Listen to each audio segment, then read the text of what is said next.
नमस्कार मित्रांनो, लग्नानंतर होईलच प्रेम या मालिकेच्या आजच्या भागामध्ये मी तुम्हा सर्वांचे अगदी मनपूर्वक स्वागत करते।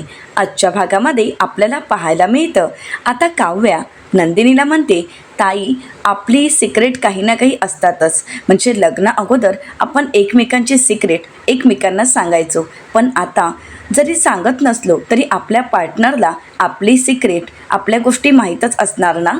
तर आता नंदिनी काव्याकडे पाहते आणि काव्याला म्हणते, काव्या अगं तुझं असं काही सिक्रेट आहे का की जे मला माहीत नाही आहे आणि ते फक्त पार्थला माहीत आहे।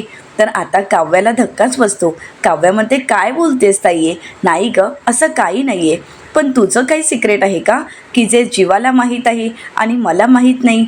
नंदिनी म्हणते, नाही गं खरंच असं काही नाही आहे, तू काही काय बोलतेस, पण तुला असं का वाटलं काव्या। तर काव्या म्हणते, काही नाही गं, परवा आपल्या घरी आर्या आली होती ना, ज्यावेळी आर्या इथे आली त्यावेळी तुम्ही तिघं तुमच्या रूममध्ये बसून बोलत होता, मग नक्की तुम्ही कशावर बोलत होता। तर नंदिनी म्हणते, अगं ज्याप्रमाणे आर्याने तुझी रूम पाहिली तशीच आर्याला माझीसुद्धा रूम पाहायची होती आणि म्हणूनच ती आमची रूम पाहण्यासाठी आमच्यासोबत रूममध्ये आली होती, बाकी काहीच नाही। तर काव्य म्हणते, बरं ठीक आहे, पण ताई मला वाटतं की बघ ना, आर्या किती बिनधास्त मुलगी आहे, म्हणजे किती छान स्वभाव आहे तिचा आणि तिच्या आयुष्यात आता कोणीच नाही आहे। मला असं वाटतं की तिने सुद्धा लग्न करावं, म्हणजे बघ ना, आपण आता 4 जण आहोत, तू, जीवा, मी, पार्थ, आपण किती मज्जा करतो ना, मग तसंच आर्याच्या आयुष्यातसुद्धा कोणीतरी असावं, तिच्यासोबत कोणीतरी पार्टनर असावा, म्हणजे इमॅजिन कर ना, आपण 6 जण किती मज्जा करू शकतो। तर नंदिनी म्हणते, अगं असं पण आपण 5 जण मज्जा करू शकतोच ना, एन्जॉय करू शकतोच। तर काव्य म्हणते, हो पण ताई अगं आपण आपल्या पार्टनरसोबत असतो त्यावेळी आर्या मात्र एकटीच असते, मग मला असं वाटतंय, म्हणजे आत्याबाईंनी तिला टॉन्ट मारला ती वेगळी गोष्ट आहे, त्या गोष्टीचा विचार न करता तरीसुद्धा मला असं वाटते की आर्याने लग्न करावं, म्हणजे तिच्या आयुष्यात तिचं हक्काचं असं कोणीतरी असावं, म्हणजे आपल्या आयुष्यात आता आपले पार्टनर आहेत आणि त्यासोबत आपली बाळंसुद्धा आहेत, मग आर्याच्यासुद्धा हातात तिचं बाळ असावं, तिचा पार्टनर असावा, असं मला तरी वाटते। बघ ना, अगं ती कित्येक बायकांच्या डिलिव्हरी करते, कित्येक लहान मुलांना ती हाताळते, मग तिचं हक्काचं स्वतःचं बाळसुद्धा तिच्या हातात असावंच ना। आता मात्र नंदिनी काहीच बोलत नाही आणि त्याचवेळी काव्याला फोन आलेला असतो। काव्या नंदिनीला म्हणते, आलेचा असं म्हणत आता काव्या तिथून निघून जाते, तरी ते नंदिनीला मात्र खूप वाईट वाटतं। नंदिनी मनाशीच म्हणते, नशीबसुद्धा आपल्यासोबत कधी कधी इतके विचित्र खेळ खेळताना की आज मला माझ्या बहिणीसोबत सत्य लपवून ठेवावं लागते। काव्या हीच तुझी नंदिनी ताई, जी तुझी सगळी सिक्रेट स्वतःकडे लपवून ठेवायची, पण आज याच नंदिनी ताईने तुझ्यापासून आर्या आणि तिचं एक सिक्रेट लपवून ठेवलं आहे। काव्याला आपण काहीच सांगत नाही या गोष्टीचं नंदिनीला खूप वाईट वाटत असतं।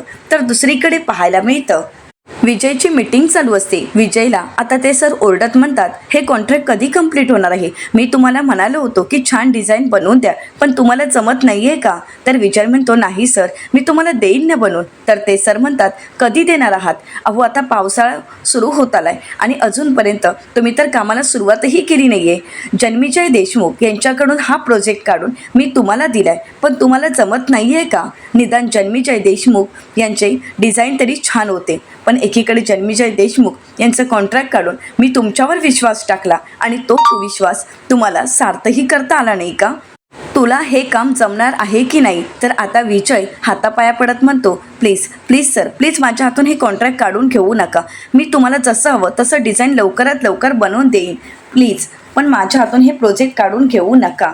तर आता त्याचवेळी वसुआत्या तिथे येतात आणि वसुआत्याने हे सगळं दृश्य पाहिलेलं असतं।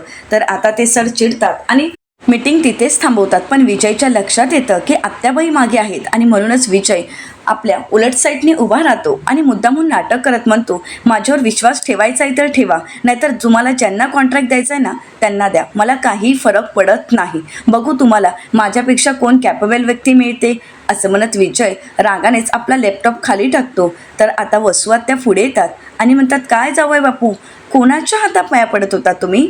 तर आता विजय म्हणतो, नाही कोणाच्या नाही, म्हणजे मी माझ्या कामाला पर्सनल लेवलवर लक्ष देऊन करतो ना. तर वसुआत्या म्हणतात, अहो पण तुम्ही बॉस आहात ना, मग तुम्ही क्लायंटच्या हातापाया पडायची काय गरज आहे. तर विजय म्हणतो, नाही नाही, क्लायंटची मीटिंग होती आणि मी फक्त त्यांना समजावत होतो, बाकी काहीच नाही. वसुआत्या म्हणतात, पण तुमच्या हाताखाली माणसं नाही आहेत का. विजय म्हणतो, माझ्या हाताखाली माणसं आहेत ना, आहेत, पण मी स्वतः कोणतंही कॉन्ट्रॅक्ट घेतलं तर ते पर्सनली लक्ष देऊन करत असतो, त्यामुळे जरा असं म्हणत आता विजय खोटं बोलत असतो. तर त्याचवेळी वसुआत्यांना आता रम्याचा फोन आलेला असतो. वसुआत्या म्हणतात, हा रम्या, अगं बोल, कशी आहेस बाळा तू, आणि तुझा पाय कसा आहे, कधी येणार आहेस तू, अगं लवकर ये, मी तुझी वाट पाहते. असं म्हणत वसुआत्या फोनवर बोलत तिथून निघून जातात. तर इकडे विजय म्हणतो, बरं झालं, आजच माझं तिकीट कटलं असतं, पण वाचलो, यापुढे सांभाळून राहायला हवं. पण आता रम्या येते म्हणजे काहीतरी राडा तर व्हायलाच पाहिजे. असं म्हणत आता रम्या येताच तिच्या मदतीने काहीतरी राडा करायचा हे विजयने ठरवलेलं असतं. तर दुसरीकडे पाहायला मिळतं, नंदिनी तिच्या रूममध्ये कपड्यांच्या घड्या घालत असते आणि त्याचवेळी तिला बेडवर उलन दिसते आणि ती उलन हातात घेताच तिला मानिनीताईंचे शब्द आठवतात. मानिनीताई म्हणालेले असतात, काव्याला एक दिला आणि एक तुला, बाळ होईपर्यंत तुम्हाला बाळासाठी जे आवडेल ते विणायला सुरुवात करा, यात छान असं टोपरंसुद्धा तयार होईल. आता मात्र नंदिनीला खूप वाईट वाटतं. ती लोकर उराशी घेत म्हणते, या लोकरीची ऊब घ्यायला माझं बाळ कधी येईल या जगात. नंदिनीला आपलं बाळ जगात येण्याची आस लागलेली असते, आपल्या बाळाची आस लागलेली असते. आता नंदिनी त्या विचारात असते आणि त्याचवेळी विक्रम आलेले असतात. विक्रम दरवाजा वाजवतात आणि नंदिनीला विचारतात, आत येऊ का. नंदिनी म्हणते, बाबा हो तुम्ही या ना. आता विक्रम येताच पाहतात तर नंदिनीच्या हातामध्ये लोकरीचा गुंडा असतो. तर ते म्हणतात, तुझ्या हातात लोकरीचा गुंडा म्हणजे मानिनीने तुलासुद्धा कामाला लावलंय वाटतं. नंदिनी म्हणते, हो बाबा, पण बोला ना, तुम्ही या लोकरीच्या गुंडाबद्दल बोलायला आलाय का. तर विक्रम म्हणतात, नाही ग, हे बघ, हे मी काय आणलं आहे. तर आता नंदिनी म्हणते, अरे वा, खरंच किती छान आहे बाबा हे शर्ट, कोणासाठी आणलं आहे तुम्ही, तुमच्यासाठी आणलं आहे का. खरंच हे शर्ट तुम्हाला खुलून दिसेल, अगदी यंग दिसाल, यंग. तर आता विक्रम म्हणतात, नाही ग, माझ्यासाठी नाही. तर आता नंदिनी म्हणते, समजलं, हे तुम्ही मिथून काकांसाठी आणलं आहे ना, मिथून काकांना खरंच खूप छान दिसेल. विक्रम म्हणतात, मिथून असे कपडे वापरतो का, नाही ना. तर नंदिनी म्हणते, म्हणजे तुम्ही नक्कीच पार्थसाठी आणलं असेल. तर आता विक्रम म्हणतात, साईज बघ, 40 आहे, 40L, आणि पार्थला ही साईज होणार आहे का.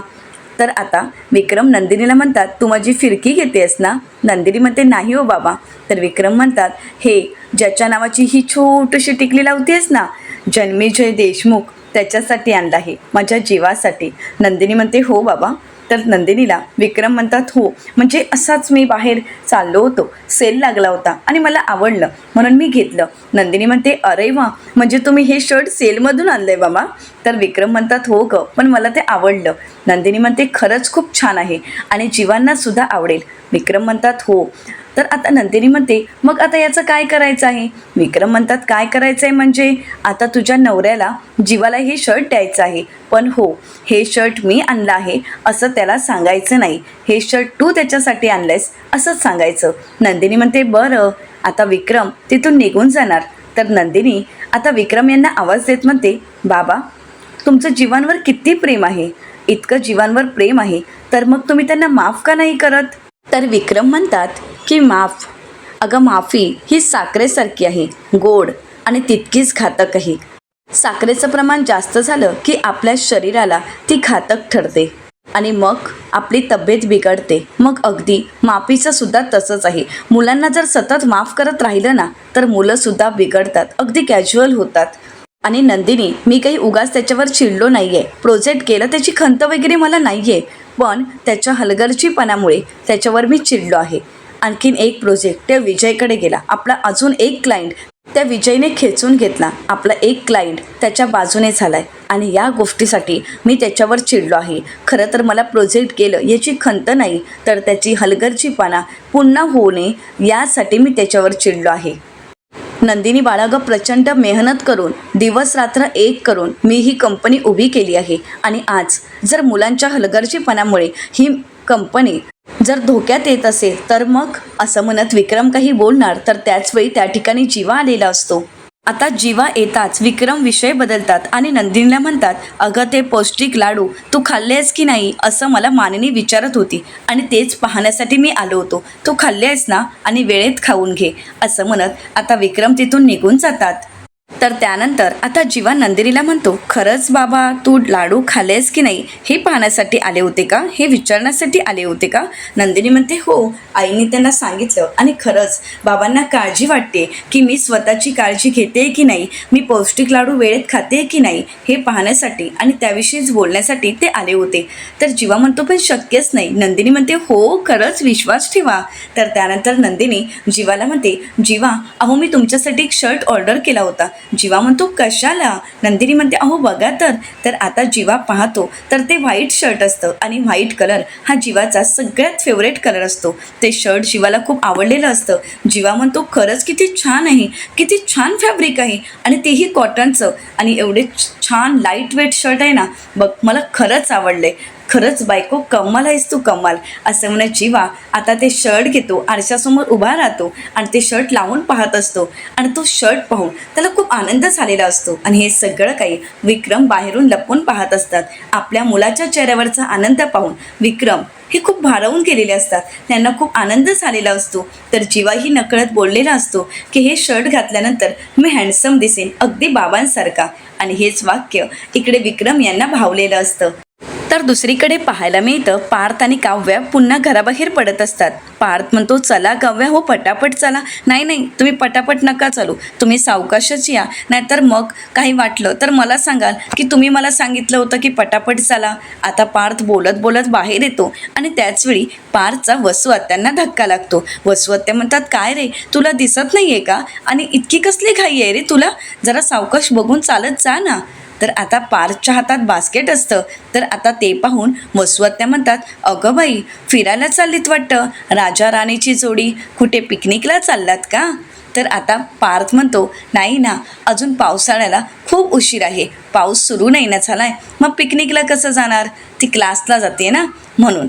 हे जे भरून घेतलं आहे ना सगळं काही बास्केट ते तिच्यासाठीच, त्या क्लासला जाणार आहेत, मग क्लासमध्ये त्यांना भूक लागली तर त्यांच्यासोबत काहीतरी असावं यासाठी. तर वसू आत्या म्हणतात, ही तर क्लासला जाणार आहे ना, मग चालू क्लासमध्ये ही खात बसणार आहे का. तर आता काव्या म्हणते, आत्याबाई अहो तुम्हाला माहीत नाही आहे का, 2 लेक्चर झाल्यानंतर खाण्यासाठी वेळ असतो आणि त्या वेळातच मी खाणार आहे, त्यामुळे तुम्ही अजिबात काळजी करू नका.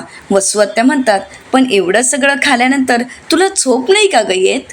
तर वसू आत्यांचा हा प्रश्न ऐकून पार्थ आणि काव्या एकमेकांकडे पाहतात. त्यांना काय उत्तर द्यावं काहीच कळत नाही. तर त्याचवेळी मानिनीताई त्या ठिकाणी येतात आणि म्हणू लागतात, छे झोप कशी येईल, प्रश्न विचारणारी माणसं असतील तर मग झोप कशी येईल. नाही म्हणजे मी सरांविषयी बोलते, म्हणजे लेक्चर चालू असताना सर प्रश्न विचारतच असतील ना, नाही का काव्या. तर काव्या म्हणते, हो नक्कीच. तर आता मानिनीताई वसू आत्यांना म्हणतात, वसूताई अहो एवढ्या वेळा तोंडावर पडलाय तरीसुद्धा तुमची डिटेक्टिव्हगिरी काही थांबत नाही ना. वसू आत्या म्हणतात, यात काय आली आहे डिटेक्टिव्हगिरी. तर मानिनीताई म्हणतात, ते तुम्हालाच माहीत.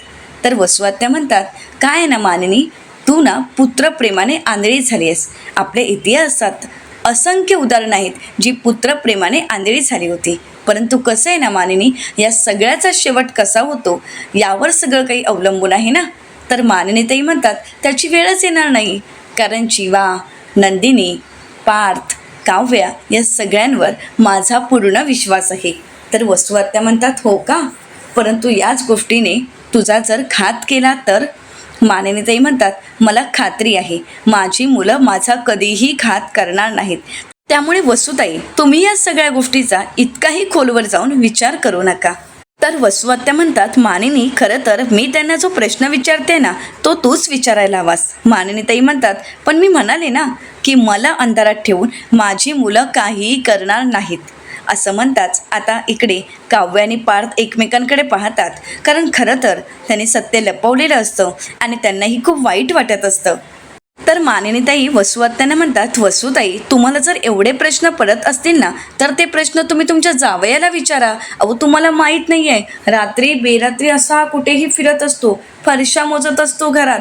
तर आता वसू आत्या म्हणतात, काही काय बोलतेस तू मानिनी, आता मात्र वसुआत्या तिथून निघून जात असतात. मानिनीताई म्हणतात, खरंच वसुताई, अहो ऐकून तरी घ्या. परंतु वसुआत्या काही तिथे थांबत नाहीत. तर त्यानंतर मानिनीताई पार्थ आणि काव्याला म्हणतात, कोणीही काही म्हटलं तरी माझा तुमच्यावर पूर्ण विश्वास आहे, अजिबात काळजी करू नका. चला चला निघा, आता क्लासला उशीर होईल. आता पार्थ आणि काव्या तिथून निघून जातात.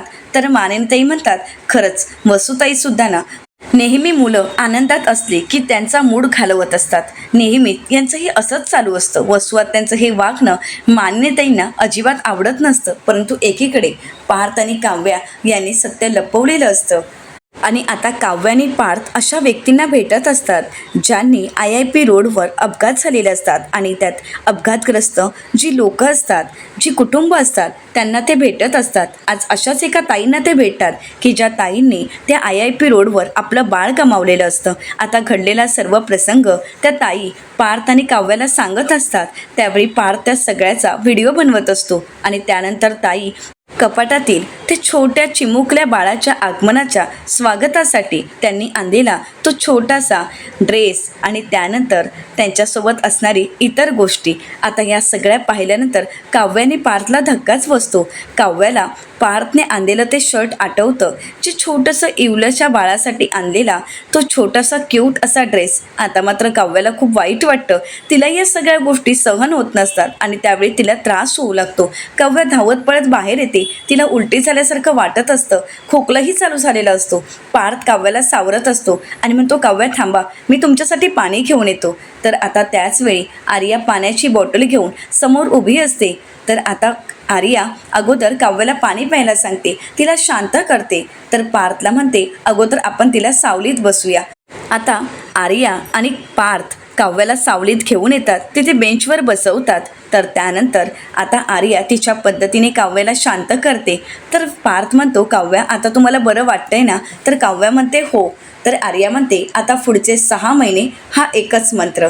तर पार्थ म्हणतो, हो नक्कीच. तर त्यानंतर आर्या पार्थ आणि काव्याला म्हणते, ते जाऊ देत, मला एक सांगा, कुठे निघाला होतात लव बर्ड्स तुम्ही? तर आता पार्थ म्हणू लागतो, हे तुम्हाला तुमची बहीणच सांगेल, तोपर्यंत आपल्यासाठी मी काहीतरी खायला घेऊन येतो. असं म्हणत आता पार्थ तिथून निघून जातो. तर काव्य आर्याला विचारते, बरं तू कुठे गेली होतीस? तर आर्या म्हणते, काही नाही, सॅलरी झाली ना, मग काय भटकायचं, शॉपिंग करायची, त्यानंतर हॉटेलला जायचं, जेवायचं, थोडी वाईन प्यायची आणि त्यानंतर मूव्हीला जायचं.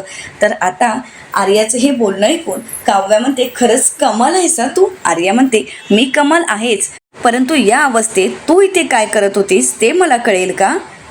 तर काव्या सगळं सत्य सांगत म्हणते, इथे एक रस्ता आहे जिथे सारखे अपघात होत असतात, सारखे लोकांचे जीव त्यांना गमवावे लागत असतात. एवढंच काय, तर लहान मुलांना सुद्धा तिथे त्यांचा जीव गमवावा लागलाय.